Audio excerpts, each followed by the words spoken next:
Hello friends, welcome to SK to all in one. பார்த்தோன்னே சாப்பிடணும் போல தோன்ற இந்த பருப்பு சட்னி எப்படி செய்யறதுன்னு பார்க்கலாம் வாங்க. இந்த சட்னி செய்யறதுக்கு ரொம்ப ஈஸியாகவும் இருக்குங்க. ஒரு கைப்பிடி கடலைப்பருப்பு, ஒரு கைப்பிடி உளுத்தம்பருப்பு, ஒரு கைப்பிடி துவரம்பருப்பு, 1/2 ஸ்பூன் சீரகம், 1/4 ஸ்பூன் வரக்கொத்தமல்லி, 7 வரமிளகாய், 1/2 மூடி தேங்காவை துருவி எடுத்து வச்சுக்கோங்க. கொஞ்சமாக புளியும் பெருங்காயத்தூளும் எடுத்து வச்சுட்டு தாளிக்கிறதுக்கு ஸ்டார்ட் பண்ணிடுங்க.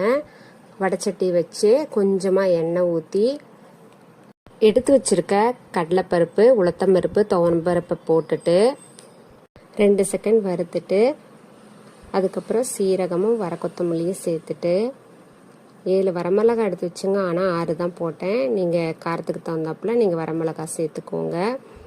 1/2 மூடி தேங்காயும் சேர்த்துட்டு 2 செகண்ட் வறுத்துட்டு புளி கொஞ்சம், பெருங்காயத்தூள் கொஞ்சம், உப்பு போட்டு 2 செகண்ட் வறுத்துட்டு ஆற வச்சு மிக்சி ஜாருக்கு மாற்றி அந்த வடைச்சட்டியிலே கொஞ்சமாக தண்ணி ஊற்றி அதையும் சேர்த்து அரைச்சிட்டு வந்தீங்கன்னா கெட்டியாக தான் இருக்கும். கொஞ்சம் கொஞ்சமாக தண்ணி ஊற்றி அரைச்சிக்கிட்டே இருங்க.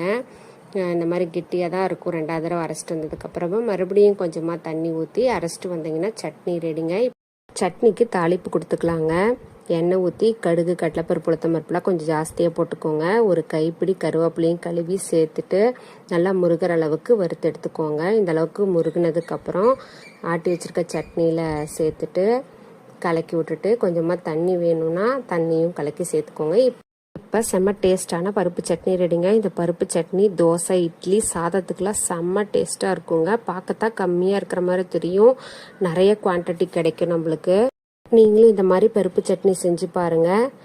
தேங்க்யூ.